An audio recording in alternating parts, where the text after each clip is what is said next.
Right, I found something you guys might like, a WCW TV profile from the E! Entertainment channel. This was recorded in 1994. It's all about WCW's growth on television and in live events during the mid-90s. Lots of interviews here, some are in character while others are straight shooting. Lots of behind the scenes stuff and also some new camera shots of memorable pay-per-view matches. Let's play the video and I'll interrupt every now and then to talk some nonsense. Wrestling in the 90s is a huge industry, thanks in great part to advancing TV technology. In the first of a 4-part series, we look at the slam bam world that is professional wrestling. The slam bam world of professional wrestling. I'm surprised that isn't the name of a show for some dicky promotion somewhere. I looked it up and all I found was a Skylander named Slam Bam, so it's this guy's world of pro wrestling.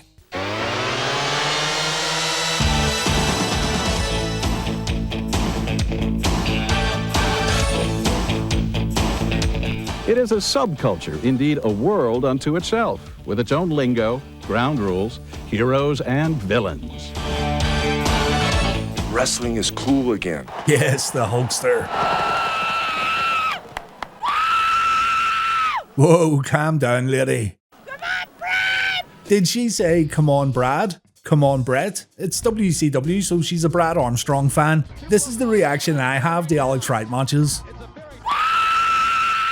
Fans root for their favorite face, short for babyface or hero, and they detest heels, the bad guys. Although some like heels just for being the rebels they are. We all love heels, mate. Put it this way, would you rather have a promotion that had nothing but baby faces or a promotion that had nothing but heels? The debauchery in a heel-only promotion would be absolutely glorious. Federation and Ted Turner's WCW, World Championship Wrestling. But the industry didn't grow by accident. It was TV that built the beast. Wrestling is a money generator, advertising dollars. You look at the ratings that we get on television. You know, we definitely have a following. It is that closet group of people. You might call them closet groups of people, but it... Whoa, David Crockett thinks the majority of wrestling fans are in the closet. I know what he's saying here, by the way. Basically, everyone loves wrestling, but no one will admit it. Well, at least they wouldn't admit it back then. Nowadays, people dedicate their lives to defend the honor of $1 billion wrestling company on social media. It spans the whole spectrum as far as race, income. Everybody watches wrestling. Black, white, rich or poor. Again, I know what he's saying here, but for some folks who couldn't afford cable or satellite TV, their exposure to wrestling was way more limited. The WCW produces more than 200 live matches and 400 hours of televised wrestling, including weekly matches on cable's TBS and 7 pay-per-view events. WCW refuses to discuss revenues. They asked WCW how much are you earning, and WCW was like, nah, we're not giving that info away. But a little arithmetic tells the story. On July 17th, WCW staged its 4th pay-per-view event of the year, the Bash at the Beach. Insiders expected from 100 to 200,000 subscribers, most plunking down $25 to receive the live satellite telecast. Right, wait up, let's check this. E! Entertainment thought WCW Bash at the Beach would sell between 100,000 and 200,000 pay-per-view buys. They actually underestimated the number here. It sold an estimated 225,000 pay-per-view buys. That's the power of Hulkamania, brother. If 150,000 fans anteed up, that's nearly a $4 million gross for a 3-hour show. And that's just a fraction of WCW's yearly programming menu. But wait, there's more. There's the WCW 900 line, providing information and interactive fun. It's a game called Pin the Champ, and essentially you can select moves through various keys on your phone to go against Cactus Jack or Hulk Hogan or whoever. You may laugh at this nowadays, but those wrestling hotlines did good business. A slow week could generate $5,000. A big news week could get anywhere in the region of 50 to 75 grand. Both WWF and WCW had multiple hotlines. It just proves how successful they were. Then there's licensing and merchandising. To paraphrase Arlo Guthrie, you can get anything you want, so long as you bring your wallet. The Hulkster shirt and this and the bandana. While listening to Kevin Nash's podcast recently, I learned that WCW wrestlers got screwed over big time on merchandise money. Big Sexy had to file a lawsuit after the buyout because he wasn't paid any merch money. All those NWO shirts and you don't see a penny of it. I think it's pretty safe to say that Hogan got his money though. Now, lest you think this is strictly an American phenomenon, think again. Nobody in Europe watches American football or baseball, no. So they wouldn't know one single baseball star, but they know who I am, they'd know any other wrestlers here. All over the world, our product is shown, and we wrestle all over the world. So we're probably the number one, we've got to be the number one sport in the world. We outdraw everything else. Privately, most associated with the sport wink at the mention of whether the fighting is fake, cleverly choreographed and fixed for maximum dramatic effect. But wrestling is grappling with a bigger public relations problem: steroids. Steroids? What are steroids? The preeminent wrestler of his time, Hulk Hogan, recently admitted in federal court he used the illegal muscle builders for years while working for WCW's rival, the WWF. It's one of the greatest days of my life. Now, I got 1,000 pounds off my shoulders, man. Everybody knows what the deal is. There are no shortcuts, and you can get whatever you want in life if you work hard, brother. Straight from the horse's mouth. There are no shortcuts. Work hard and you can get anything you want. Hulk Hogan was definitely the hardest worker in WCW without question. WCW conducts regular, random, unannounced drug tests. Many say steroid abuse is yesterday's news and that wrestling shouldn't be singled out. In 1994, steroids were yesterday's news. My God. Track, field, swimming, you know, you see it in the Olympics, professional football, you know. I don't think it was just, for some reason, wrestling's brought up for some reason, but I don't think it's just wrestling. I think you got to look at it all sports, college, professional, everything. As far as I'm concerned here, I don't know, I can't speak for anybody else, but I'm pretty sure everybody's clean here. We're not on steroids. I get it. No one's going to sit there and say, yeah, we're all on steroids and life's a fucking blast here in WCW. But it's still funny hearing wrestlers say that everyone's clean as a whistle, just flat out lying to the whole world. We're not about that. We're family entertainment, you know, and we try to entertain the best we can and work out as hard as we can to get our bodies in right shape. Regardless of steroids or questions about the sport's legitimacy, one thing is clear: wrestling's appeal is vast. Well, it's a universal appeal. There isn't that one appeal. Some people like it for the athletic prowess that some of these men possess. Some people like to follow it as a soap opera, and they want to see what's going to happen to their favorite today, tomorrow. How is he going to progress? Same with women. What's going to happen next? So it's not liked on any one level. Everybody likes it for their own reason. They sure look mean enough, and their actions speak for themselves. But you'd never guess most wrestlers are the opposite of their wild images. They are soft-spoken and thoughtful, happy to put aside the bluster of their public persona to talk philosophically about their lives in and out of the ring. It's the greatest compliment in the world to have a kid come up to you and say, I want to be like you, I want to be, you're my hero, and something like that. You know, it makes you want to be a better person. On the other hand, some have little use for modesty. The camera's right there, and the people at home can see that I'm a hell of a good-looking guy. I'm just growing these sideburns out, and the chicks are digging them. Yes. Steve Austin isn't going to sit here and pander to anyone. Stunning Steve's in character, and I'm here for it. And then there are the really outrageous ones, like Johnny B. Bad, whose ring personality is, picture this, a cross between Little Richard and Muhammad Ali. Among headliners in the sport are long-established combatants like Ric Flair, who calls himself Nature Boy, and wrestling's reigning superstar, Terry Hulk Hogan. Terry Hulk Hogan. Never really heard him get called Terry Hulk Hogan before. I prefer Wood from the Hood. World Championship Wrestling's heavy hitters come from diverse backgrounds. Ray Traylor, known in the ring as Guardian Angel, once worked in a prison before tackling wrestling. Director Barrows of the Cobb County Wrestling Institute, they said, either you wrestle or you work here at the camp. So I quit. I hopped my rifle that my mom and dad gave me for a Christmas present. I got gas money to go make TV, and I've been wrestling ever since. Dave Sullivan wrestled in high school before following his brother Kevin into the ring. Steve Austin played football in college. 5 years ago, he was unloading freight when he joined a wrestler's training school. After 5 months, I got my first match, and just because I'm a hell of an athlete and have a lot of athletic ability and a lot of things going for me, I got a few breaks a lot better than and a lot faster than other people did. Dustin Rhodes is a second-generation wrestler, following in the footsteps of his dad, Dusty. Arn Anderson has many cousins in the ring, including Nature Boy Ric Flair. E! Entertainment got kayfabed, stupid bastards. And Johnny B. Bad? He's a former 5-time New York State Gold Glove champion who was digging swimming pools until 3 years ago. I had a friend that wrestled for World Championship Wrestling that worked out the same gym I worked out at. And he told me, I should give this a try. Some question whether the punching, pounding, and pummeling are real. Well, if not, the injuries they produce sure are. Blew my knee out, anterior cruciate.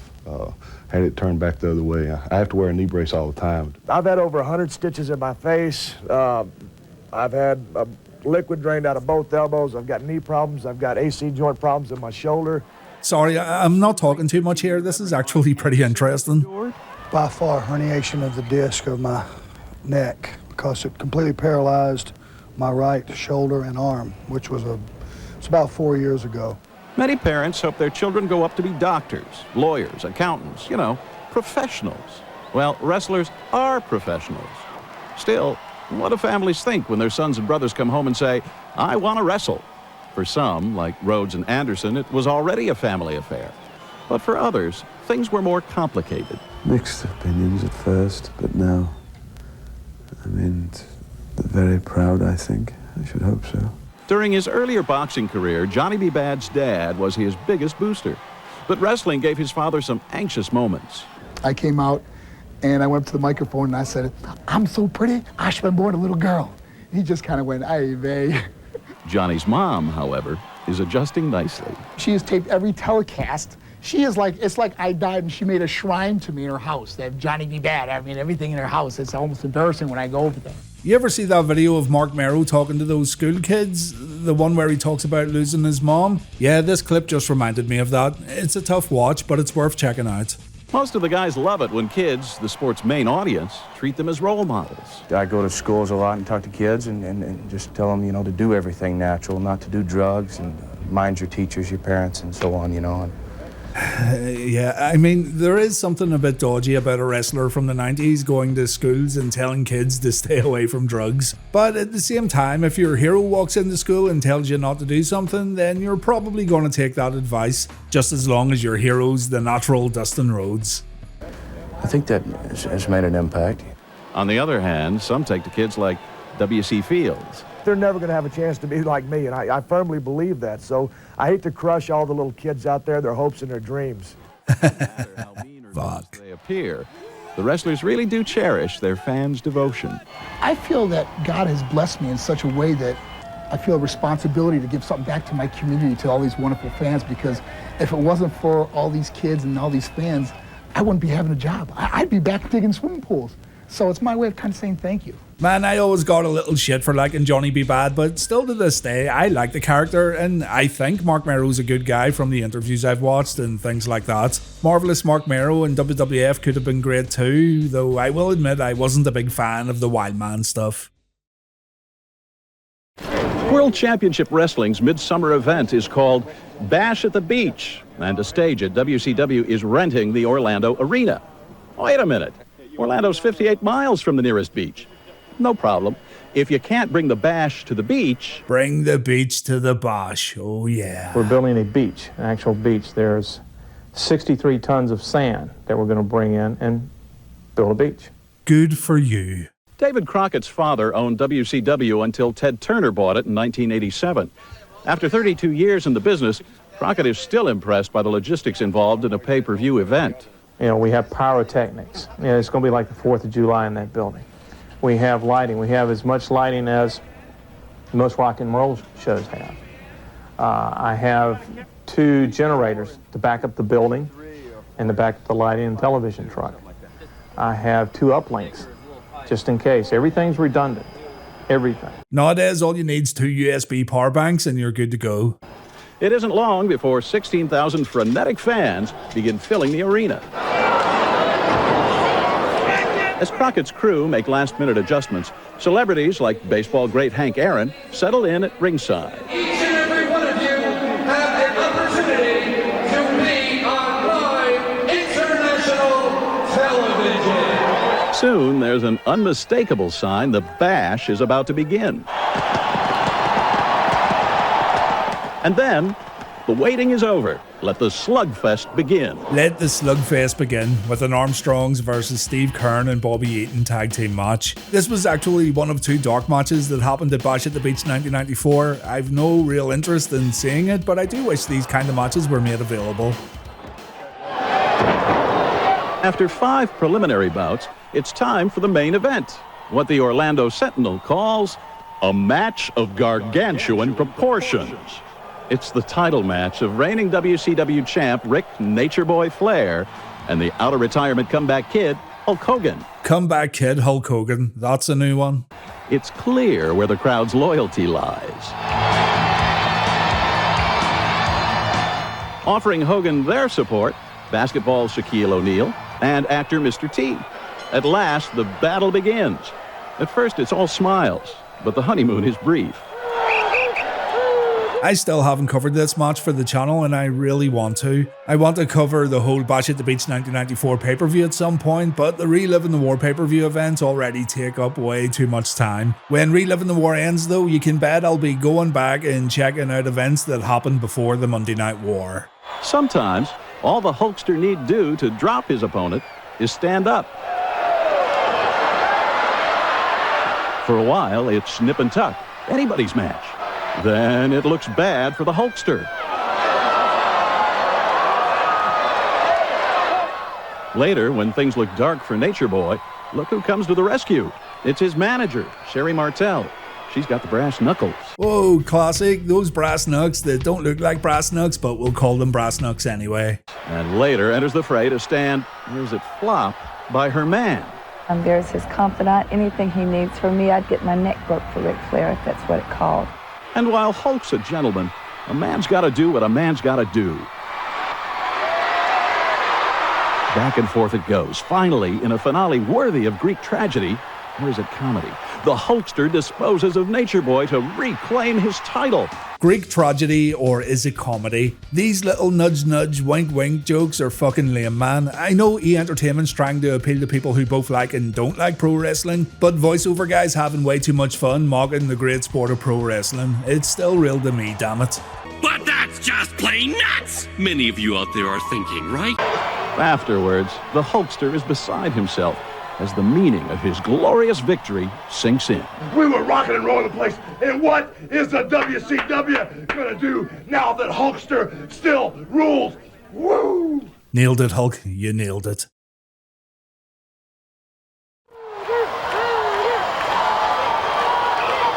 Without wrestlers, there are no matches, no big TV contracts, no pay-per-view mega shows. But they're not the only ones helping make the sport hugely popular in the 90s. Weighing 450 pounds! Are you trying to tell me that Gary Capetta helped make wrestling popular in the 90s? Does WCW owe a lot of its overall success as a business to Gary Capetta? I'm learning so much from this E! Entertainment Profile. This is awesome. Ring announcer Gary Capetta caught the wrestling bug in college and began looking for a way to see matches without paying. So I was at the matches one night, and the promoter didn't have an announcer, and I volunteered. And he said to me, "Do you have any experience?" And I said, "Of course I do. I bring in excitement, I bring in authenticity in the way I project myself." Broadcasters with Ted Turner's World Championship Wrestling say it's their job to embellish an already colorful sport. I like to talk about the oddballs. I like to talk about why a man pulled a man's hair, why a guy's got his thumb in a guy's eye. That's what I like. I wish we had more interviews like this from guys like Bobby Heenan and Mean Gene Okerlund. These little clips are good and all, but hearing their overall philosophies on pro wrestling would be interesting, especially when you consider their contributions. It's a combination of Greco-Roman wrestling and gymnastics, a lot of showmanship, some theatrics, some high drama, a lot of action. And we are live from Orlando. Mike Tenay's syndicated radio show, The Wrestling Insiders, is heard nationwide. He thinks wrestling allows fans to safely let off steam. Yeah, Mike Tenay doesn't get nearly enough credit for his work in radio. Wrestling Insiders had a 4-year run and it was broadcasted nationally. He was doing wrestling shows with different personalities long before the word podcast was even in the English dictionary. Of course, radio and internet are two very separate entities, but I still think Tenay doesn't get the credit he deserves in that respect. I think it has a mainstream appeal. I think that people like it probably because it's a release for them. Wrestling inspires fan loyalty that's like a code of honor. At WCW's recent pay-per-view event, Bash at the Beach, Hulk Hogan clearly was the man. That's it, Hogan all the way. He's the one. Why? Because he can beat the Hogan's the man. Because he's better than the man. Dirty WCW turncoat fan right there. I bet he loved Ric Flair in 1993. Because he's the master, he's the king. Hulk Hogan. He's way stronger than Ric Flair. Ric Flair, boo! Boo you little shithead. I root for Hulk Hogan because I want to see Nature Boy get put on his back. I'm rooting for Hulk Hogan because I want Ric Flair to suffer. Whoa, whoa. My God, little man, that's incredibly harsh. I'm always happy to oblige my fans. Some think imitation really is the sincerest form of flattery. We found the one Ric Flair fan in the whole building. He even looks like Ric Flair. Ric Flair from AliExpress with a free hangover. I'm a Hulk fan. No, you bastard. Hey, brother, the Hulkster's gonna whip Ric Flair's derriere, dude. So just what is it fans like about wrestling? The excitement, the silliness of it all. I think back then you used to think it was real, and now you know it's not, but it's still kind of fun. That's a fair assessment. Showbiz, fun, great athletes. It's a zoo. Did he just say wrestling's a zoo? Do you think these men and women risking their lives are nothing but animals paraded around for your enjoyment? What an arsehole. I like to watch everyone beat each other up. Yeah, psychopath. What do fans think when they hear their sport criticized as, at best, theater, and at worst, just plain fake? It's not fake, it's fun. I just say whatever you believe is whatever you believe. It's trashy, and there's a deep trashiness in all of our hearts. What? Speak for yourself, AliExpress Ric Flair. If you're trashy, that doesn't mean the rest of us are trashy. I watch my wrestling while drinking champagne and eating caviar. That makes us come here. It's good fun. It's not all real, but it's no worse than a soap opera. As far as wrestling goes, whoever says it's fake, they have to get in the ring and actually do it. That's a man who takes wrestling very personally. Fair play. Wrestling is more theatrical than ever, and fans adore it for many reasons. But one insider has his own take on the secret of wrestling's success. It's a very complicated world we live in. All of a sudden, you can come here, spend $15, get yourself a hot dog and get yourself a Coke, sit down and watch 3 hours of wrestling. It's a pretty good value, and escape reality, because this is fantasy land. It was all in good fun, and I certainly hope I didn't hurt anybody's feelings. If I did, f*** them. And there you go, WCW on E! Entertainment. I thought you guys might enjoy this, seeing as it's a piece of WCW media that hasn't been shown around all that much. I liked the extra camera cuts for Bash at the Beach. I enjoyed hearing from WCW fans of the mid-90s, and it's always fascinating to hear other media outlets talk about wrestling when trying to understand why it's so popular. You can tell that some folks get it while others don't. I mean, the age-old wrestling's fake war cry was brought up a few times in this presentation, and you kinda get the feeling that E! Entertainment wanted to elaborate on that fact a little. But still, a pretty fun piece of WCW media here that I hope you enjoyed watching. Thank you very much for checking out this video, guys, and please take care.